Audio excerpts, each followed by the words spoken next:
Hey guys, welcome back to the BuzWeaver channel, and in our top stories today from ABC News, 6 Secret Service agents suspended over conduct during attempted Trump assassination. Now, we are approaching the anniversary of that attempted assassination there in Butler, Pennsylvania. As of this recording, it is July the 10th, 2025, and of course this happened last year. That would have been July the 13th of 2024.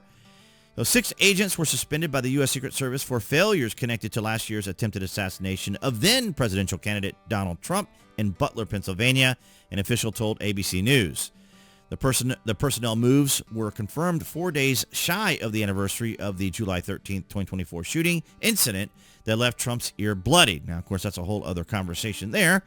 𝐀𝐦𝐚𝐳𝐿, a firefighter attending Trump's campaign rally that day, died in the attack, as everyone remembers. Corey there. And let's take a listen to what ABC News here had to say. Turn now to the Secret Service, set to announce that it has suspended 6 agents for failures in protecting Donald Trump from the assassination attempt at a campaign rally in Pennsylvania last July. Our Chief Justice correspondent, Pierre Thomas, has that story. Pierre, good morning. Well, good morning. We're learning new details about what the Secret Service believes accountability looks like for the failures leading up to that tragic and deadly day last July. Take a look at what happened.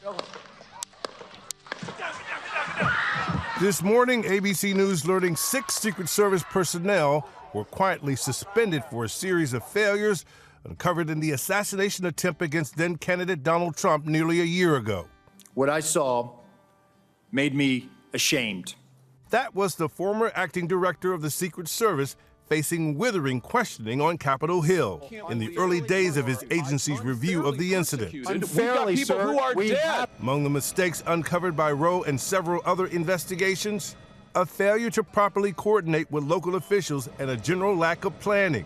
And perhaps most disturbing, that failure to secure the rooftop with a direct line of sight to President Trump's podium. Those failures cost firefighter 𝐀𝐦𝐚𝐳𝐿 his life and nearly proved fatal for President Trump. The 6 agents disciplined in recent months were suspended for between 10 and 42 days.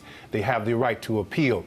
We're expecting to hear more later today about reforms as the agency tries to ensure nothing like this ever happens again, Rebecca. 10 to 40-day suspension. Wow, that's very interesting. And, of course, they will be able to appeal. Now, from Agnes, we have CBS News has a new update and full interview. First time hearing from Deputy Director of Secret Service Matt Quin. And the reason I wanted to point out Matt Quin, because he was the famous Secret Service agent, or the iconic Secret Service agent here captured in this picture along with the other agents with Donald Trump raising his fist. And yeah, I wanted to present this also from CBS News. A year since then candidate Donald Trump was shot at a campaign rally in Butler, Pennsylvania. Now Matt Quin has given our 𝐀𝐦𝐚𝐳𝐿 his first interview since he was named Deputy Director of the Secret Service in May. Quin talked about accountability and moving forward. Nicole? Maurice, CBS News has learned 6 U.S. Secret Service personnel were suspended without pay for up to 6 weeks, then placed into restricted duty roles with less operational responsibility. It's the first we're learning of suspensions since the agency launched its internal investigation. I just wanted to point out here that the Secret Service is actually the Department of the Treasury. So the Treasury is obviously who protects our money. And I don't remember the history of it right at the moment as to when the Secret Service was created. I know it was one of the president's. I'll probably put up a little flyer here or a pop-up here in the video showing you when that actually happened. But yeah, they are from the Department of the Treasury. Quin told me that the Secret Service won't be terminating employees. Instead, he says the agency is laser focused on addressing operational failures that played out last July 13th. To do that, they've introduced a new fleet of military-grade drones. There were notably no drones at that July 13th campaign rally last year. The agency is also rolling out new mobile command posts that allow agents to communicate over radio directly with local law enforcement. That capability didn't exist last year, and it prevented the Secret Service from learning about Thomas Crooks' whereabouts until shots were fired. And so for the average American who remembers what happened on July 13th, if they're asking, has the Secret Service done enough? What's the answer? The answer is that Secret Service is totally accountable for Butler.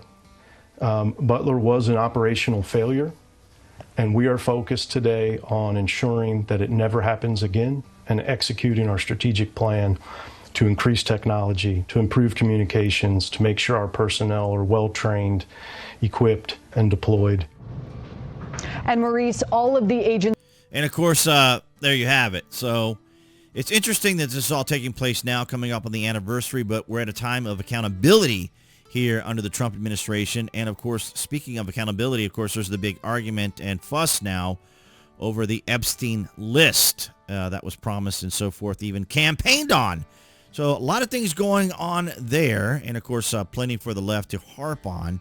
But even objectively also for those who were interested in the list and the Epstein information, of course, these are individuals that even went so far as to say that's why they voted for Donald Trump, was for the release of all this information. But I welcome your thoughts and comments down below. What were you doing that day when the assassination attempt happened? Were you watching the rally? Were you, part of what was going on at the time? Were you keeping up with all the rallies and what President Trump was doing? And it was certainly something that I remember quite clearly now, of course, as someone who covers these types of events. But nonetheless, guys, thank you so much for your continued support. All you guys across BitChute, Rumble, and Odyssey here in 2025. Of course, below this video, you can find the various particulars that help out the channel, affiliate marketing, of course. But if your likes and shares and comments really are the main focal point of how you help out the channel, and it has been tremendous here in 2025. So thank you all for your guys' continued support. Appearing there on the screen, that'd be the channel icon. You guys can click on that to subscribe, as well as to select notifications. That way you know when there's content here on the channel. And I'll see all you guys tomorrow in the Friday vlog.